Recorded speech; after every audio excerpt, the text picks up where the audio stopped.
Assalamualaikum warahmatullahi wabarakatuh. Pada kesempatan kali ini, saya akan mempresentasikan terkait tugas mata kuliah studi hasil penelitian pendidikan matematika yang kelima. Kepada yang terhormat dosen pengampu, yang pertama Profesor Dr. Kartono MSI dan Bapak Dr. Mulyono MSI. Perkenalkan, saya Puput Surya dengan NIM 04161901 dari Pasca Sarjana Program Studi Pendidikan Matematika Program Doktoral S3 Universitas Negeri Semarang. Berikut merupakan fishbone disertasi saya. Artikel yang saya telaah adalah bagian dari daftar pustaka atau literatur yang nantinya akan saya pakai untuk disertasi. Berikut track record penelitian saya yang akan publish dan sudah diterima pada Juni nanti di Scopus G3 Juni 2020 yang berjudul Mathematics Pre-Service Teachers Learning Experiences of International Teaching Practicum in Indonesia. Telaah kali ini saya ambil dari Jurnal Internasional Scopus G1, yaitu Jurnal ZDM, International Journal on Mathematics Education. Jurnal ini masuk Scopus mulai tahun 1997 sampai dengan sekarang, di mana publishernya adalah Springer dengan EISSN 1863970 dan ISSN-nya adalah 1863960. Berikut kutipan jurnal ZDM dari scopus.com. Kemudian judul dari artikel yang saya telaah kali ini yaitu Relationship between Pre-Service Mathematics Teachers' Knowledge, Belief and Instructional Practices in China. Penulisnya diantaranya adalah Shen Rongyang, Gabriel Keise, Johannes Koenig, dan Sigrid Bernbeck. Artikel ini terbit pada tahun 2020 ini. Jadi jurnal ini adalah jurnal termasuk jurnal baru, di mana terbitnya adalah 11 Februari tahun 2020. Abstrak dari artikel ini mendeskripsikan tentang hubungan antara pengetahuan guru atau teacher's knowledge, kepercayaan atau belief, dan praktik mengajar atau instructional practicum. Dari studi yang dilakukan oleh 495 calon guru matematika di Cina, hasilnya menunjukkan bahwa calon guru matematika Cina cenderung memegang keyakinan campuran tentang sifat matematika, pandangan konstruktivis tentang pembelajaran matematika, dan mereka melaporkan bahwa pengajaran yang dilakukan oleh mereka berorientasi pada inquiry, Mathematical Content Knowledge atau MCK, dan Mathematics Pedagogical Content Knowledge atau MPCK. Tidak ditemukan korelasi dengan laporan praktik pengajaran. Berbeda dengan keyakinan calon guru matematika yang menunjukkan hubungan yang lebih kuat dengan yang mereka laporkan sendiri dalam praktik pembelajaran berorientasi inquiry. Selain itu, keyakinan dinamis calon guru tentang sifat matematika dan keyakinan konstruktivis tentang pembelajaran matematika bertindak sebagai mediator antara MCK, Mathematical Content Knowledge, dari calon guru matematika maupun MPCK, Mathematical Pedagogical Content Knowledge, dan praktik pengajaran masing-masing. Berikut saya masuk di latar belakang.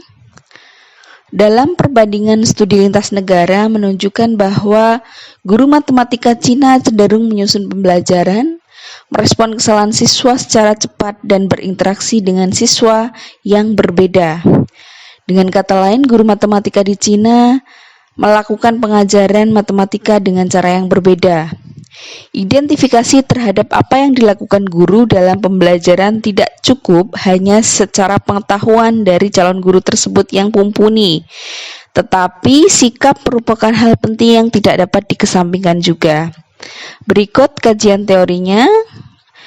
Kurikulum yang diterapkan di Cina untuk calon guru diantaranya yang pertama, mata kuliah umum seperti bahasa Inggris, pedagogi umum, dan psikologi umum. Kemudian yang berikutnya yaitu kedua, Mathematics Subject Related Courses, jadi matematika yang terkait dengan konten atau apa yang diajarkan kepada siswa seperti halnya aljabar, topologi, fungsi analisis, seperti itu. Kemudian di mathematics education atau pendidikan matematika, related courses and fieldwork of internship in school for a semester. Jadi terkait dengan praktek mengajar mereka ketika berada di sekolah selama 1 semester, itu terkait pendidikan matematikanya. Kemudian saya masuk ke kajian teori. Yang pertama, jadi ada 3 teori yang akan kita bedah, yaitu mathematics teacher knowledge, kemudian ada mathematics teacher belief, dan instructional practice. Yang pertama terkait mathematics teacher's knowledge. Di sini saya tunjukkan asli dari teori dari artikel yang saya telaah, supaya jika terjadi kesalahan dalam melakukan review atau telaah bisa menjadi masukan kepada saya terkait translate yang saya gunakan. Seperti itu. Jadi saya masuk ke mathematics teacher knowledge. Di sini terkait pengetahuan guru matematika. Apa yang dimaksud dengan pengetahuan guru matematika? Teacher knowledge has been modeled as a multifaceted construct. Bloom dan Delay 2020 dan Sulman 1987, various frameworks have been proposed to classify the component of teacher knowledge based on the seminal work of Sulman. Amongst other, this framework include widely cited classification by the Project Mathematical Knowledge for Teaching. Nah, di sini disebutkan bahwa dari pendapat Sulman, misalkan tahun 86 dan tahun 1987, bahwa pengetahuan guru matematika itu merupakan proyek dari MKT. Apa itu MKT? Mathematical Knowledge for Teaching. Jadi pengetahuan matematika untuk mengajar. Kemudian berikutnya, terkait pengetahuan guru itu dideskripsikan sebagai suatu subjek di mana pengetahuan itu disebut sebagai SMK atau Subject Matter Knowledge. Kemudian disebut lagi sebagai PCK atau Pedagogical Content Knowledge. Itu. Terus kemudian the first international teacher education study conducted under the auspices of the IEA, Teacher Education and Development Study in Mathematics, TEDSM. Teacher knowledge was the core component of professional competence for pre-service teacher at the end of the education. Jadi menurut TEDS itu merupakan di sana studi pengembangan dari guru matematika, menyebutkan bahwa pengetahuan guru merupakan komponen penting dalam kompetensi profesional dari calon guru dalam pendidikan mereka. Nah, dalam kurikulum TEDSM tersebut disebutkan bahwa teacher knowledge was differentiated mainly according to mathematics content knowledge, mathematics pedagogical content knowledge, dan general pedagogical knowledge. Jadi di situ disebutkan bahwa pengetahuan dari guru diantaranya utamanya guru matematika. Di sana ada MCK, jadi Mathematics Content Knowledge, ada MPCK, Mathematics Pedagogical Content Knowledge, dan GPK, General Pedagogical Knowledge atau pengetahuan pedagogik umum. Itu terkait kajian teori Mathematics Teacher Knowledge. Kemudian berikutnya yang kedua tentang Mathematics Teacher Belief atau keyakinan guru matematika. Apa sih yang dimaksud Mathematics Teacher Belief? Mathematics teacher belief have been one of the most broadly investigated topic in the field of mathematics teacher education. Jadi keyakinan guru merupakan hal yang sangat penting dalam bidang pendidikan guru matematika. However, so far no concrete definition of belief have been developed. One common trend is to define teacher belief as psychologically held understanding premises or proposition about the world that are thought to be true. Jadi di sini disebutkan bahwa keyakinan guru merupakan pemahaman secara psikologi, kemudian ada premis, ada proposition tentang dunia, bahwa segala sesuatu itu benar. Itu merupakan definisi dari keyakinan yang berdasarkan Philip 2007 halaman 259. Berikutnya lagi di situ disebutkan bahwa teacher belief have been regarded to be a multifaceted construct. Jadi keyakinan guru dianggap sebagai suatu konstruk atau isi yang sangat bervariasi. Di sini disebutkan bahwa in term of mathematics teacher belief, keyakinan guru matematika, di sini disebutkan yang pertama, critical component include belief about the nature of mathematics. Yang pertama adalah keyakinan terhadap sifat matematika, and belief about the mathematics teaching and learning. Kemudian yang kedua, keyakinan terhadap proses pembelajaran matematika. Itu terkait keyakinan guru atau teacher belief. Yang ketiga, kajian teori kita yaitu instructional practice atau disebut sebagai praktek mengajar. Nah, instructional practice refer to what happen in a teacher classroom. Jadi apa sih instructional practice? Merupakan sesuatu yang terjadi di kelas guru. Jadi ketika guru mengajar berdasarkan De Pape dan Koenig 2018. In literature, various ways have been used by researchers to classify instructional practice, such as teacher center or traditional instruction, and student center or constructivist instruction.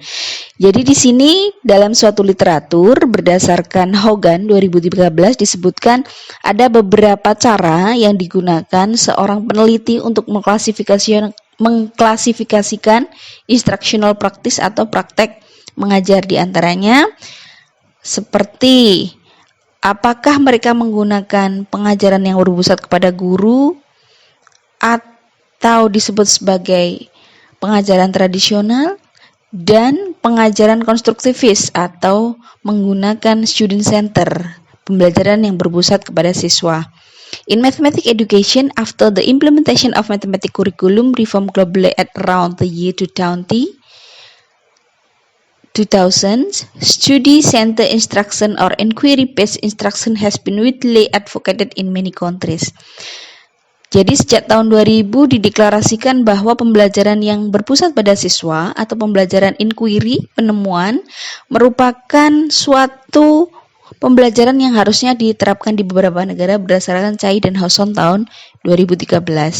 Itu merupakan deskripsi atau penjelasan dari instructional practice atau praktek pengajaran.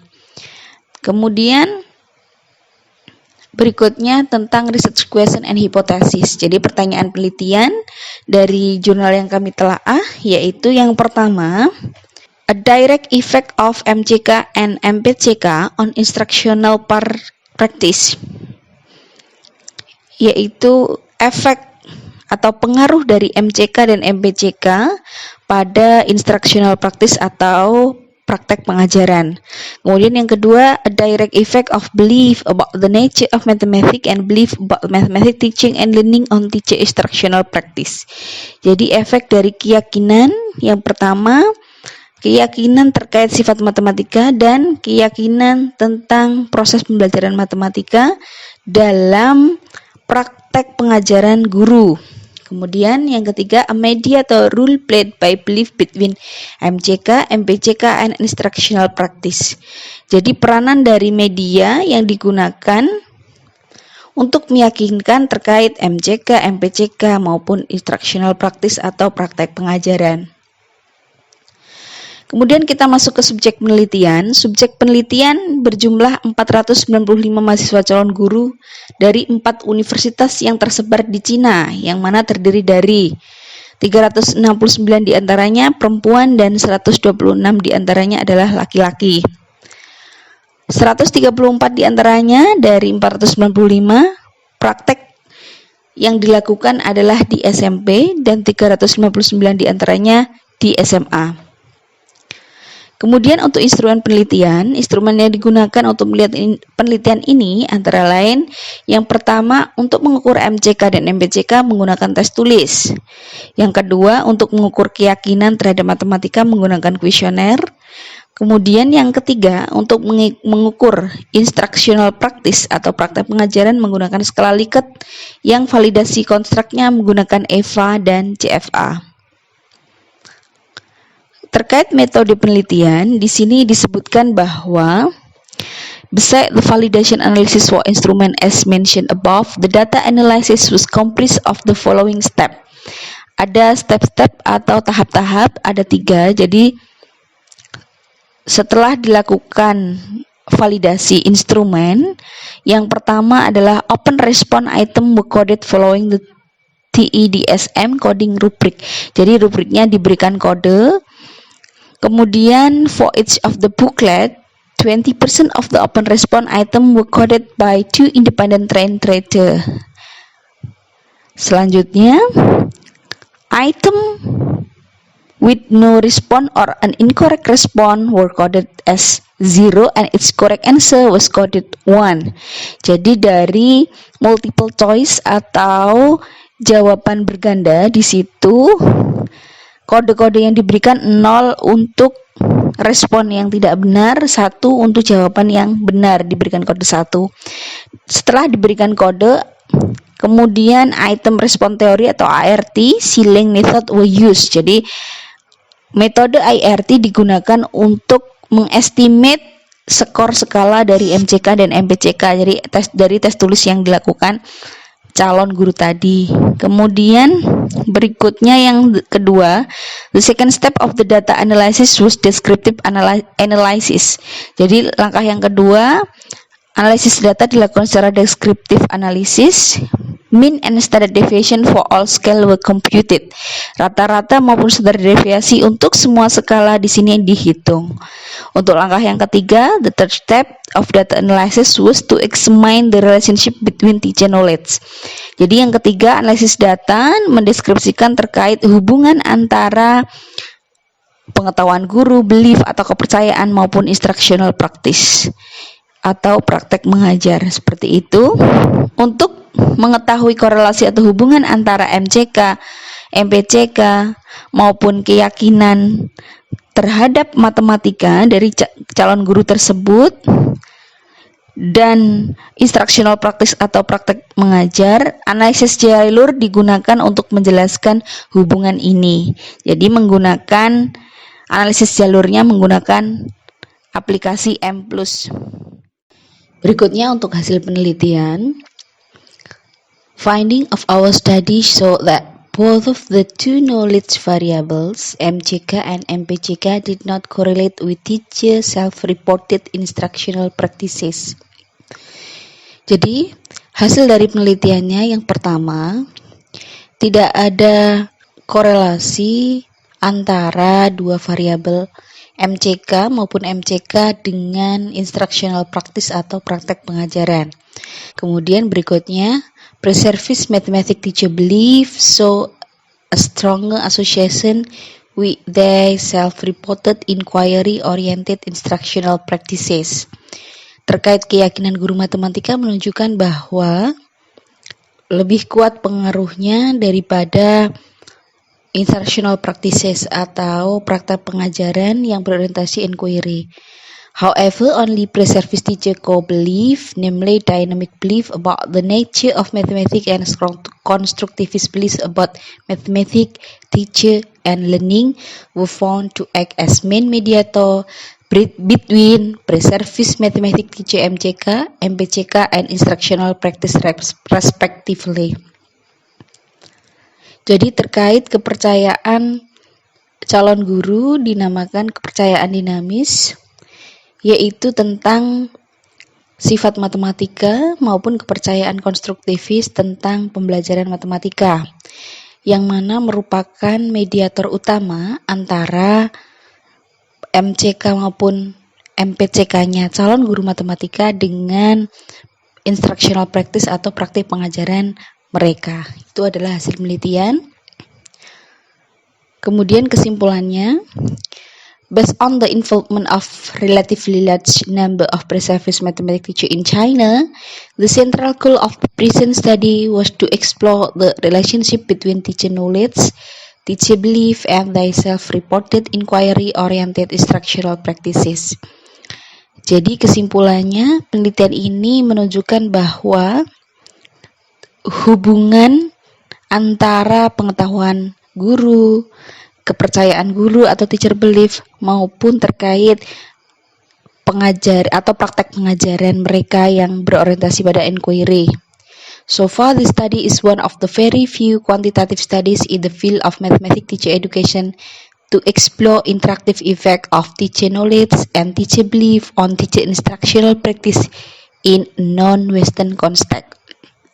Jadi penelitian ini merupakan penelitian kuantitatif. Therefore, the finding identified in the present study can provide empirical evidence for the understanding of the relation between the three factor. Jadi temuannya mengidentifikasikan atau menunjukkan bahwa bukti empirik terkait pemahaman antar relasi atau hubungan dari 3 faktor yang saya sebutkan tadi, yaitu terkait pengetahuan guru yang diantaranya terdiri dari MCK maupun MPCK, kemudian kepercayaan guru, dan instructional practices atau praktek pengajaran. Demikian presentasi dari saya. Mohon masukan, saran dari teman-teman maupun dari dosen pengampu mata kuliah studi hasil penelitian pendidikan matematika, Profesor Dr. Kartono MSI dan Bapak Dr. Mulyono MSI. Terima kasih. Wassalamualaikum warahmatullahi wabarakatuh. Semoga bermanfaat.